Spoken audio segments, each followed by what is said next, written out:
করিয়েন না, মৃত্যুর সময় আপনি আমার পাশে থাকিয়েন। ওই মহিষী নারীর মৃত্যু হয়ে যায়। এবার হঠাৎ করে তার সন্তান একদিন স্বপ্ন দেখে তার মাকে, স্বপ্নে তার মায়ের সাথে সাক্ষাৎ হয়। ওই সন্তানের একটা নেক আমল ছিল, প্রত্যেক জুমায় শুক্রবার জুমার নামাজের পরে মায়ের কবরের পাশে গিয়ে কোরআন তেলাওয়াত করত। মাকে স্বপ্নে দেখে ওই সন্তান জিজ্ঞাসা করে, মা আপনার সাথে কবরে ফেরেশতারা কিরূপ আচরণ করেছে? ওই মা সন্তানকে স্বপ্ন যুগে কেঁদে কেঁদে বলে, সন্তান, মৃত্যুর যন্ত্রণা বড়ই কঠিন। ওই সন্তানকে আদব শিক্ষা দেওয়া, শিষ্টাচার শিক্ষা দেওয়া, কার সাথে কিভাবে চলতে হবে, দাদা কিরকম আচরণ পাবে, মায়ের সাথে কিরকম কথা বলতে হবে, বাবার সাথে কিভাবে কথা বলতে হবে, পাড়া প্রতিবেশীর সাথে কিভাবে চলতে হবে, এই শিক্ষাগুলো সন্তানকে দেওয়া। হাদিসের মধ্যে এসেছে, আন উমর ইবনে আবি সালামা রাদিয়াল্লাহু তাআলা আনহু قال উমর ইবনে আবু সালামা রাদিয়াল্লাহু তাআলা আনহু উনি বলেন, কুনতু গুলামান ফি হিজরি রাসূলিল্লাহ সাল্লাল্লাহু আলাইহি ওয়াসাল্লাম। উমর ইবনে আবু সালামা উনি বলেন, আমি নবীজির তত্ত্বাবধানে ছোটবেলায় আমি লালিত পালিত হচ্ছিলাম।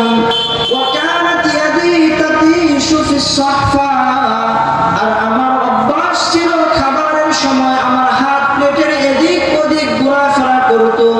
নবীজি একদিন আমাকে আদব শিক্ষা দিতে গিয়ে বলেন, ইয়া গুলাম সাম্মিল্লাহ ওয়া কুল বিয়ামিনিকা ওয়া কুল মিম্মা ইয়ালিক। নবীজি আমাকে বলেন, ও বৎস উমর ইবনে আবু সালামা, তুমি যখন খাবার খাবে তখন খাবারের শুরুতে তুমি বিসমিল্লাহ বলো। আবার যখন তুমি খাবার খাবে তখন তুমি তোমার সামনের দিক থেকে বক্ষণ করো। এমনি ভাবে খাবারের সময় তোমার ডান হাত দিয়ে তুমি প্রবেশ করো। খাবারের সময় তোমার হাতকে তুমি চতুর্দিকে ঘোরাফেরা করিও না। এই আদবগুলো সন্তানকে ছোট থেকেই শিক্ষা দেওয়া। অনেক মা বাবা দেখবেন সন্তানকে খাবারের শুরুতে কি বলতে হয়, শেষে কি বলতে হয়, এগুলো শিক্ষা দেয়। আর এই সন্তানগুলো ছোট থেকেই এগুলো শিখে শিখে বড় হয়। এবার সন্তান যখন আরেকটু বড় হয়ে যাবে, 7 বছর বয়স যখন হয়ে যাবে, তখন নবীজি বলেন সন্তানকে নামাজের আদেশ করা। যদি নামাজ না পড়ে 10 বছর হয়ে যায়, তখন নবীজি বলেছেন প্রয়োজনে সন্তানকে একটু প্রহার করা। হাদিসের মধ্যে এসেছে, নবীজি সাল্লাল্লাহু আলাইহি ওয়াসাল্লাম বলেন, আন আমর ইবনে শুআইব আন আবিহি আন জাদ্দিহি রাদিয়াল্লাহু তাআলা আনহুমা قال আমর ইবনে শুআইব উনি ওনার দাদা থেকে বর্ণনা করেন, উনি নবীজি সাল্লাল্লাহু আলাইহি ওয়াসাল্লাম থেকে বর্ণনা করেছেন। নবীজি বলেন, মুরু আওলাদাকুম বিসসালাতি ওয়া হুম আবনাউ 7 সিনিন। ও আমার উম্মতের বান্দা বান্দিরা, তোমাদের সন্তানদের বয়স যখন 7 বছর হয়ে যাবে, তখন তোমরা তোমাদের সন্তানদেরকে নামাজের আদেশ করো। আর 7 বছর হয়ে যাওয়ার পরেও যদি নামাজ না পড়ে, 7 বছর পেরিয়ে যদি 10 বছর বয়সে উপনীত হয়ে যায়, নবীজি বলেছেন, ওয়াদরিবুহুম আলাইহা, ওই সময় প্রয়োজনে তাদের উপর একটু মারধর করো, প্রহার করো, তাদেরকে একটু শাসন করো। নবীজি বলেন, 10 বছর পরে আরেকটা শিক্ষণীয় করণীয় বিষয় হলো ওয়াফাররিকু বাইনাহুম ফিল মাদাজি'। সন্তান প্রাপ্ত বয়স্ক হয়ে গেলে এবার তাদের থাকার বিছানাগুলোকেও তোমরা পৃথক করে দাও। এখন আমরা আমাদের সন্তান 7 বছর কেন, 10 বছর কেন, 15-20 বছর পেরিয়ে গেলেও আমি বাবা হিসাবে, আমি দাদা হিসাবে, আমি নানা হিসাবে কখনো আমি আমার ছেলে নাতি নাতনিদেরকে কখনো আমি নামাজের জন্য বলি না। এরপরে আরেকটা কর্মসূচি হলো, সন্তান যখন আরেকটু বড় হয়ে যাবে, তখন সন্তানকে সকল হারাম থেকে বিরত রাখা, তাকে হারাম কাজ থেকে বাধা দিয়ে হালালের উপর তাকে অভ্যস্ত করে তোলা। নবীজি এই হারাম থেকে বিরত থাকার জন্য ছোট্ট নাতি হাসানকে ছোটবেলা থেকে নবীজি শিক্ষা দিয়েছেন। হাদিসের মধ্যে এসেছে, আখাযাল হাসান ইবনে আলী তামারাতান মিন তামারাতিস সাদাকাতি ফাজআলাহা ফি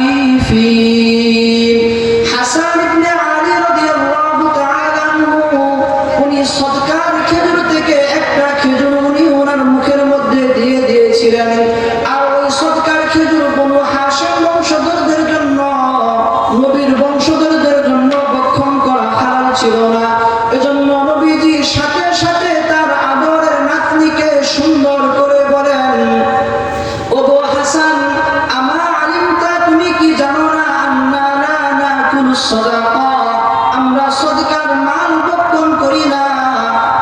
কাখইরনি বিহা, ও হাসান, থু থু, তুমি এই খাবারটা তোমার মুখ থেকে ফেলে দাও। মুহতারাম হাজিরিন, এভাবে সন্তান যখন আরেকটু বড় হয়ে যায় তখন আমার আপনার উপরে একটা গুরুত্বপূর্ণ দায়িত্ব থাকে, ওই সন্তানকে দ্বীনি শিক্ষায় শিক্ষিত করা। স্বয়ং নবীজি সাল্লাল্লাহু আলাইহি ওয়াসাল্লাম বলেন, তলাবুল ইলমি ফরিদাতুন আলা কুল্লি মুসলিম ওয়া মুসলিমা, দ্বীনি ইলম শিক্ষা করা প্রত্যেকটা নর-নারীর উপর ফরজ। এই দ্বীনি ইলম যদি সন্তানকে ছোটবেলায় শিক্ষা দেওয়া না হয়, তাহলে কাল কিয়ামতের দিন ওই আল্লাহর দরবারে আমাকে আর আপনাকে, আমাদের সবাইকে জবাবদিহি করতে হবে। নবীজি হাদিসের মধ্যে বলেন, আলা কুল্লুকুম রা'ইন ওয়া কুল্লুকুম মাসউলুন আন রাইয়াতিহি, ও আমার উম্মতের দল, তোমরা প্রত্যেকেই হলে দায়িত্বশীল, তোমরা প্রত্যেকেই হলে জিম্মাদার, আর তোমাদের প্রত্যেককে তোমাদের দায়িত্ব সম্পর্কে জিজ্ঞাসা করা হবে। যে ব্যক্তি পুরুষ, তাকে তার অধীনস্থ যারা রয়েছে তার সন্তান সন্ততি সম্পর্কে তাকে জিজ্ঞাসা করা হবে। ওয়াল মারআতু মাসউলাতুন আন রাইয়াতিহা, ওই ঘরের নারীকেও তার অধিকার সম্পর্কে, হক সম্পর্কে একদিন জিজ্ঞাসা করা হবে। কাল কিয়ামতের দিন, ওই কঠিন বিচারের দিন আল্লাহ তাআলা আমাকে আপনাকে জিজ্ঞাসা করবেন। ওই দিন আমি আর আপনি যদি সন্তানের এই হক আর অধিকার আদায় করে না থাকি, আল্লাহর সামনে থেকে আমরা কখনো জবাব না দিয়ে পিছপা হতে পারবো না। কিতাবের মধ্যে এসেছে, বাহিয়া নামক একজন মহিলা ছিল, দিনদার, মুত্তাকি, পরহেজগার, মহিয়সী নারী। ওই নারী মৃত্যুর পূর্বে আল্লাহর কাছে দোয়া করে বলে, ওগো আল্লাহ, দুনিয়াতে থাকা অবস্থায় আমি না জানি কত ভুল ত্রুটি, কত কি করেছি। মৃত্যুর সময় আপনি আমাকে লাঞ্ছিত আর অপদস্থ করিয়েন না, মৃত্যুর সময় আপনি আমার পাশে থাকিয়েন। ওই মহিয়সী নারীর মৃত্যু হয়ে যায়। এবার হঠাৎ করে তার সন্তান একদিন স্বপ্ন দেখে তার মাকে, স্বপ্নে তার মায়ের সাথে সাক্ষাৎ হয়। ওই সন্তানের একটা নেক আমল ছিল, প্রত্যেক দিন, প্রত্যেক জুমায়, শুক্রবার জুমার নামাজের পরে মায়ের কবরের পাশে গিয়ে কোরআন তেলাওয়াত করত।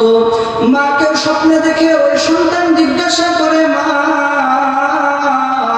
আপনার সাথে কবরে ফেরেশতারা কিরূপ আচরণ করেছে?